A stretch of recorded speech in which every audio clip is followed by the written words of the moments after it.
अगस्त 1990 की ये बात है। तानाशाह सद्दाम हुसैन के आदेश पर इराकी सेना ने कुवैत पर कब्जा कर लिया। वो सऊदी अरब पर भी हमला करना चाहता था। तब सऊदी अरब की मदद के लिए पश्चिमी देशों ने अपनी सेनाएं भेजी। सद्दाम को 15 जनवरी 1991 तक कुवैत छोड़ने के लिए कहा गया, मगर वो नहीं माना। आखिरकार 17 जनवरी को 39 देशों ने मिलकर इराक पर हवाई हमला शुरू कर दिया। इसे ऑपरेशन डेजर्ट स्टॉर्म का नाम दिया गया था। पहले चरण में पूरा जोर हवाई हमले पर था। 24 फरवरी को दूसरा चरण शुरू हुआ। इसमें गठबंधन सेना ने जमीनी रास्ते से हमला किया। वे महज 100 घंटों के अंदर पूरे इराक पर कंट्रोल करने वाले थे। जमीनी ऑपरेशन के दूसरे दिन उन्होंने AS सलमान एयरफील्ड पर कब्जा कर लिया था। ये इराकी सेना के सबसे अहम हवाई अड्डों में से एक था। 26 फरवरी 1991 तक फ्रांस और अमेरिका की सेना उस एयरफील्ड को क्लीन करने में जुट चुकी थी। हवाई पट्टियों को समतल करना था, संकेतों को ठीक कराना था, जो बम नहीं फटे थे उन्हें डिफ्यूज करना भी जरूरी था। इसी क्रम में US आर्मी के इंजीनियर्स की एक टीम को कुछ जिंदा बम मिले। ये क्लस्टर बम का हिस्सा थे। उन्हें इराक पर हमले के दौरान गिराया गया था। सलमान एयरफील्ड पर US आर्मी की टीम ने उन्हें नष्ट करने की कोशिश की, लेकिन एक बम अचानक से फट गया। इसके बाद वहां पड़े कुछ और बमों में भी धमाका हुआ। इस हादसे में 7 अमेरिकी सैनिक मारे गए। ये इराक पर हमला करने गई अमेरिकी सेना को हुआ सबसे बड़ा नुकसान था। हालांकि यह नुकसान यहीं तक सीमित नहीं था। 4 दिनों के जमीनी हमले में कम से कम 12 अमेरिकी सैनिक इस तरह के हादसे का शिकार हुए। 12 और सैनिक संघर्ष विराम के ऐलान के बाद मारे गए थे। इसके अलावा अमेरिकी सैनिक अफगानिस्तान, इराक और दूसरी जगहों पर फेल्ड क्लस्टर बमों के शिकार होते रहे और इसके बावजूद अमेरिका ने क्लस्टर बम बनाने और उनके इस्तेमाल पर पाबंदी नहीं लगाई। ताज़ा समाचार ये कि वो इन बमों को यूक्रेन को सप्लाई करने जा रहा है। इनका रूस यूक्रेन युद्ध में इस्तेमाल किया जाएगा। इसका जबरदस्त विरोध हो रहा है। अमेरिका के कई सहयोगी देशों ने भी आलोचना की, मगर अमेरिका के राष्ट्रपति जो बाइडेन पीछे हटने के लिए बिल्कुल तैयार नहीं हैं। उन्होंने कहा, ये बहुत मुश्किल फैसला है, लेकिन हमारे पास और कोई रास्ता नहीं था। तो आज हम जानेंगे क्लस्टर बमों की पूरी कहानी क्या है, अमेरिका ने यूक्रेन को क्यों दे रहा है और अमेरिका के सहयोगी देश इसका विरोध क्यों कर रहे हैं। अमेरिका की बात जानेंगे। BBC अब किस नए बवाल में फंस गया है। नमस्कार, मेरा नाम दिव्यांशी सुमराव है। आप देखना शुरू कर चुके हैं लंदन टॉप का अंतर्राष्ट्रीय प्रसंगों से जुड़ा रोजाना का कार्यक्रम दुनियादारी, जहां आज कहानी क्लस्टर बम और उस पर मचे विवाद की।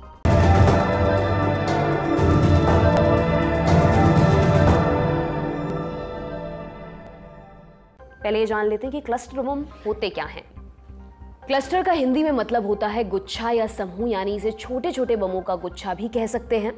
इन बमों को किसी रॉकेट, मिसाइल या आर्टिलरी सेल में भरकर बंद कर दिया जाता है। इसको इस तरह से डिजाइन किया जाता है कि खोल बीच हवा में ही फट जाए। इन्हें जमीन से, हवा से टारगेट पर गिराया जा सकता है। खोल के फटते ही उसके अंदर भरे बम दूर दूर तक फैल जाते हैं। इसके जरिए बड़े इलाकों को निशाना बनाया जा सकता है। हालांकि सारे बम एक साथ नहीं फटते। वे किसी मुलायम सतह या दलदल वाली जगह पर गिरकर पड़े रहते हैं। जिन बमों में तत्काल विस्फोट नहीं होता उन्हें डड कहते हैं। क्लस्टर बमों के मामले में डड रेट यानी तत्काल में नहीं फटने वाले बमों की दर काफी ज्यादा होती है। एक अनुमान बताता है 100 में से 17 बम डड साबित होते हैं, यानी उनके कभी किसी और मौके पर फटने की आशंका बनी रहती है। कई दफा ये बम तब फटते हैं जब युद्ध खत्म हो चुका होता है। ऐसी स्थिति में बेगुनाह नागरिकों के मारे जाने का डर बना रहता है। सबसे ज्यादा खतरा बच्चों को होता है, क्योंकि वे बम में फर्क नहीं कर पाते। मानवाधिकार संगठनों ने क्लस्टर बमों के इस्तेमाल को युद्ध अपराध की कैटेगरी में रखा है। उन्होंने सरकारों पर इनका इस्तेमाल बंद करने के लिए दबाव भी डाला। फिर 2008 में 100 से अधिक देशों ने मिलकर कन्वेंशन ऑन क्लस्टर म्यूनिशंस यानी कि CCM पर दस्तखत किए। इसके तहत सदस्य देशों ने क्लस्टर बमों पर पाबंदी लगाने और पहले से मौजूद स्टॉक्स को नष्ट करने का फैसला किया। और क्या क्या तय हुआ? जिन इलाकों में क्लस्टर बमों के अवशेष बचे हैं उनका प्रभावी तरीके से निस्तारण किया जाए और क्लस्टर बम से पीड़ित लोगों के अधिकारों और उनकी जरूरतों की पूर्ति की जाए। सीसीएम की वेबसाइट पर छपी जानकारी के मुताबिक अभी तक 123 देश इस कन्वेंशन का हिस्सा बन चुके हैं, लेकिन कुछ बड़े देशों ने इसमें शामिल होने से इनकार कर दिया। मसलन अमेरिका, रूस, यूक्रेन, नॉर्थ कोरिया, चीन, ब्राजील आदि। भारत भी सीसीएम में शामिल नहीं हुआ है। रूस यूक्रेन युद्ध के दौरान रूस और यूक्रेन दोनों ने क्लस्टर बमों का इस्तेमाल किया है। इसके लिए अमेरिका ने रूस की आलोचना भी की। इन तीनों देशों ने सीसीएम ट्रीटी पर साइन नहीं किया है, यानी वे इसके प्रावधानों को मानने के लिए बाध्य नहीं हैं। उन्हें एक ही चीज रोक सकती थी, वो थी नैतिकता, लेकिन युद्ध में सबसे पहले नैतिकता और मानवता को ही ठिकाने लगाया जाता है। ताजा अपडेट के मुताबिक पहले आलोचना के बाद अमेरिका ने अपनी ही बात से पलटी मार दी है। उसने 7 जुलाई को लगभग 6,000 करोड़ रुपए की सहायता का ऐलान किया। ये मदद हथियारों के रूप में दी जाएगी। क्लस्टर बम इसी पैकेज का हिस्सा है। अमेरिका का कहना यह है कि हमें इसके जोखिमों के बारे में पूरा पता है, लेकिन अगर हम ये हथियार नहीं देंगे तो यूक्रेन को कहीं ज्यादा नुकसान होगा। सुनिए राष्ट्रीय सुरक्षा सलाहकार जैक सलिवन ने क्या कहा। We recognize that cluster munitions create a risk of civilian harm from unexploded ordnance. This is why we've deferred the decision for as long as we could. But there is also a massive risk of civilian harm if Russian troops and tanks roll over Ukrainian positions and take more Ukrainian territory and subjugate more Ukrainian civilians because Ukraine does not have enough artillery. That is intolerable to us. So Ukraine has provided written assurances that it is going to use these in a very careful way that is aimed at minimizing any risk to civilians. And by the way, Ukraine, the democratically elected government of Ukraine, has every incentive to minimize risk to civilians because it's their citizens, it's Ukrainians who they are trying to protect and defend. America के ऐलान पर क्या क्या reactions आ रहे हैं वो भी जान लेते हैं। अमेरिका के कई सहयोगी देशों ने इस कदम की आलोचना की है। यूके के प्रधानमंत्री ऋषि सुनक ने सीधे तौर पर विरोध नहीं किया, बस इतना कहा कि यूके सीसीएम पर दस्तखत करने वाले देशों में से है। ये कन्वेंशन क्लस्टर बमों पर पाबंदी की वकालत करता है, लेकिन सुनक ने अमेरिका का नाम नहीं लिया। यूके यूक्रेन को सैन्य सहायता देने के मामले में दूसरा सबसे बड़ा देश है। 11 जुलाई को लिथुआनिया में नेटो समिट शुरू होने वाली है। इसमें बाइडेन और सुनक भी हिस्सा लेंगे। समिट से पहले दोनों नेताओं की यूके में मुलाकात भी होने वाली है। कहा जा रहा है कि इस मीटिंग में क्लस्टर बम भेजने के फैसले पर चर्चा हो सकती है। स्पेन और कनाडा ने खुले तौर पर फैसले की आलोचना की है। दोनों देश नेटो के सदस्य हैं। न्यूजीलैंड ने कहा कि उसने व्हाइट हाउस को अपने विरोध से अवगत करा दिया है। हालांकि विरोध के बावजूद अमेरिका के पीछे हटने की संभावना बहुत कम है। बाइडेन कह चुके हैं कि यूक्रेन को क्लस्टर बम देने का फैसला बहुत सोच समझकर लिया गया है।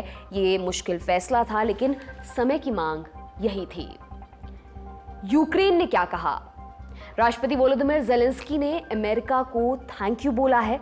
डिफेंस मिनिस्टर ओलेक्सी रेजनिकोव ने वादा किया है कि क्लस्टर बमों का इस्तेमाल शहरी इलाकों में नहीं किया जाएगा। रूस बोला यह फैसला यूक्रेन और अमेरिका की हताशा दिखाता है। इसका हमारे स्पेशल मिलिट्री ऑपरेशन पर कोई असर नहीं होगा। अब ये भी जान लेते हैं कि क्लस्टर बमों की सप्लाई से क्या कुछ बदलेगा। 3 बड़ी संभावनाएं यहां पर नजर आ रही हैं। पहली, युद्ध लंबा खिंचेगा। यूक्रेन जिस रफ्तार से हथियार खर्च कर रहा है, उस रफ्तार में उनकी पूर्ति बेहद मुश्किल है। यूक्रेन के हथियारों का स्टॉक लगातार कम होता जा रहा है। इसके चलते काउंटर ऑफेंसिव यानी जवाबी कार्रवाई बहुत कारगर नहीं रही है। इसी वजह से यूक्रेन ने अमेरिका से क्लस्टर बम मांगे थे। हालिया सप्लाई के बाद लड़ाई का ताप और ज्यादा बढ़ेगा। दूसरी संभावना की भी बात कर लेते हैं। घर पर बाइडेन सरकार का विरोध। अमेरिकी सरकार पिछले 6 महीनों से क्लस्टर बमों की सप्लाई पर विचार कर रही थी। बाइडेन की डेमोक्रेटिक पार्टी के कई सांसदों ने इसका विरोध किया था। कई मानवाधिकार संगठन भी इसके खिलाफ खड़े नजर आ रहे हैं। इसका असर बाइडेन की छवि पर भी पड़ सकता है। और नंबर 3, एंटी रशिया गठबंधन में फूट। बाइडेन सरकार के फैसले के बाद नेटो के कई सदस्य देशों ने खुलकर विरोध जताया है। नेटो के अधिकतर देश क्लस्टर बमों के इस्तेमाल के खिलाफ हैं। उन्होंने सीसीएम पर दस्तखत कर रखा है। इसके अलावा पश्चिमी देशों पर मानवाधिकार का संरक्षक दिखने का दबाव भी रहता है। इस वजह से अमेरिका के सहयोगी यूक्रेन में मदद देने से कन्नी काट सकते हैं। इसका फायदा रूस को यहां साफ तौर पर मिल सकता है। अब क्लस्टर बमों का इतिहास भी जान लेते हैं। क्लस्टर बमों के इस्तेमाल का पहला उदाहरण 1932 का मिलता है। तब जर्मन सेना की हवाई बमबारी करने वाली यूनिट लुफ्तवाफे ने पहले विश्व युद्ध के बचे खुचे बमों को सिलेंडर में भरकर दागना शुरू किया था। इन्हें हवा से नीचे गिराया जाता था और वे जमीन पर टकराने से पहले ही टूट जाते थे। एक दूसरे के करीब फटने के कारण इनमें बड़ा विस्फोट होता था और इनसे जान माल के नुकसान की आशंका काफी बढ़ जाती थी। लुफ्तवाफे ने पहली बार इनका इस्तेमाल 1936 में स्पेनिश सिविल वॉर में किया था। जल्द ही दूसरे देशों ने भी अपने हिसाब से क्लस्टर बम बनाने शुरू कर दिए थे। इन्हें दूसरे विश्व युद्ध में हर एक देश ने इस्तेमाल किया।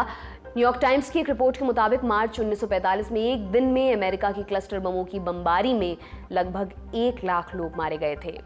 जापान के 65 बड़े शहरों को तबाह करने के पीछे क्लस्टर बम ही थे।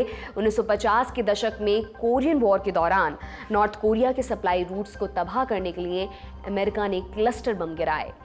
कोरियन वॉर के बाद वियतनाम वॉर शुरू हुआ। वियतनाम 2 हिस्सों में बंट गया। अमेरिका ने साउथ वियतनाम की मदद की। उसने विरोधी गुरिल्ला गुटों को नुकसान पहुंचाने के लिए वियतनाम, लाओस और कंबोडिया में करोड़ों टन क्लस्टर बम गिराए। इनमें से बड़ी संख्या में बम नहीं फटे। गुरिल्ला सैनिकों ने कुछ जिंदा बमों से अमेरिकी सैनिकों को ही निशाना बनाया। बाकी जिंदा बम इन देशों में जहां जहां पड़े रहे, उन्हें डिफ्यूज करने का काम अभी तक चल रहा है। न्यूज एजेंसी रॉयटर्स की रिपोर्ट के मुताबिक 0.05% से भी कम बमों को डिफ्यूज किया गया है। इस दौरान 11,000 से अधिक लोग इनका शिकार हो चुके हैं। इनमें से 30% से अधिक बच्चे थे। उनका किसी युद्ध से कोई लेना देना नहीं था। इसके बावजूद सीरिया, यमन, इराक जैसे देशों में क्लस्टर बम दिन प्रतिदिन इस्तेमाल हो रहे हैं। ये देश सिविल वॉर या राजनीतिक स्थिरता से जूझ रहे हैं। इस पर पूरी तरह से रोक लगाने की जरूरत है। लेकिन अब अमेरिका जैसा देश इसके इस्तेमाल को बढ़ावा दे रहा है। एक तरह से अमानवीय हत्याओं का ग्राउंड तैयार कर रहा है। इसकी जितनी भी आलोचना की जाए वो कम है। इस चैप्टर को यहीं पर विराम देते हैं और अब चलते हैं ब्रिटेन। ब्रिटिश ब्रॉडकास्टिंग कॉर्पोरेशन यानी बीबीसी के एक स्टार एंकर पर एक टीनेजर से न्यूड तस्वीरें खरीदने का आरोप लगा है। आरोप सामने आने के बाद एंकर को सस्पेंड कर दिया गया। सरकार ने बीबीसी से जवाब मांगा है। बीबीसी ने दावा किया कि वे जांच में पुलिस का सहयोग कर रहे हैं। प्राइवेसी और कानूनी अड़चनों के चलते एंकर की पहचान नहीं बताई गई है। पूरा मामला आपको बताते हैं। ब्रिटिश अखबार द सन की रिपोर्ट के मुताबिक संबंधित एंकर ने टीनेजर को न्यूड तस्वीरों के बदले लगभग 37 लाख रुपए का भुगतान किया। पैसों के बदले तस्वीर वाला मामला 2020 से चल रहा है। उस समय पीड़ित की उम्र 17 साल थी। उसकी मां का ये आरोप है कि इन पैसों से उनकी संतान कोकीन की आदी हो गई। इसकी शिकायत बीबीसी को दी गई थी, लेकिन उस पर कोई कार्रवाई नहीं हुई। द सन से बात करते हुए पीड़ित की मां ने कहा, एक बार मेरे बच्चे ने होस्ट की तस्वीर दिखाई। उसमें वो अंडरवियर में था। वो किसी वीडियो कॉल के दौरान की तस्वीर थी।